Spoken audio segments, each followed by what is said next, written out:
Orang yang tidak banyak bicara namun bekerja lebih banyak adalah orang yang membangun sesuatu yang lebih permanen dalam hidupnya. Orang yang tidak terlalu menghiraukan apa kata orang, tapi dia konsentrasi pada panggilannya dan setia dalam perkara sederhana, dari yang perkara kecil sampai perkara besar, dia betul-betul fokus lakukan terbaik untuk Tuhan. Orang begitu biasanya Tuhan mau membangun sesuatu dengan dia. Orang yang tidak sukanya berdebat atau cari-cari kesalahan orang, kalau memang dia menemukan kesalahan, dia pasti akan juga menemukan perannya. Bagaimana membetulkan kesalahan itu, dan dia pasti melakukan dengan cara yang Tuhan anjurkan. Bukan seenak gua. Orang seperti itu biasanya diberi Tuhan kepercayaan untuk mengawasi pekerja-pekerja yang lainnya. Alias Tuhan akan angkat dia menjadi mandor-mandornya Tuhan. Orang yang tidak sukanya berdebat, dan memenangkan perdebatan, dan membuat merasa dirinya lebih hebat dari orang lain.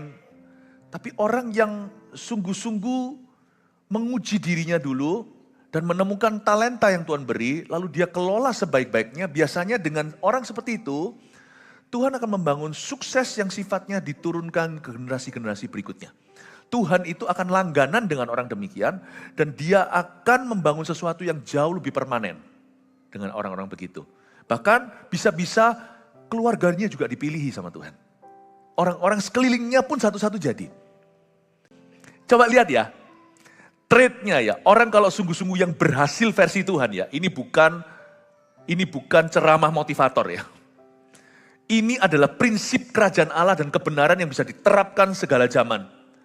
Gak peduli situasi kondisi, sukses yang diberikan oleh Tuhan dalam kehidupan seseorang, itu biasanya diperoleh, ya, bukan dengan instan. Tapi orang itu diajari Tuhan prinsip-prinsip kerajaan. Di antaranya adalah tidak banyak bicara, tapi banyak bekerja. Dan sukses yang diberikan ke keluarga ini turun-temurun loh. Kalau Anda kira yang hebat papanya, Benaya juga hebat. Banyak prestasinya, nanti kita akan baca satu-satu. Tadi kan saya sudah bacakan. Dia newaskan ini, bunuh itu dalam perang ya. Dia banyak yang namanya achievement dan pencapaian, tapi dia tidak memohon pujian, dan dia tidak menunggu penerimaan atau pengakuan. Dia kerja terus, berbuah terus, peduli amat kalau dia dinyanyikan seperti Daud suatu hari dulu. Daud pun tidak mencari pujian sia-sia. Itu pilihan orang, dinyanyikan atau tidak, gua gak peduli, pokoknya aku setia pada panggilan. Daud dinyanyikan, Saul membunuh beribu, Daud berlaksa, Saul gak enak hati, Saul gak suka hati. Gara-gara itu Saul aniaya Daud. Kenapa wanita-wanita Israel putri Sion memuji dia?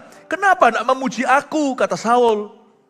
Lihat ya, orang gak bisa berhasil lama sama Tuhan, terkoyak kerajaannya.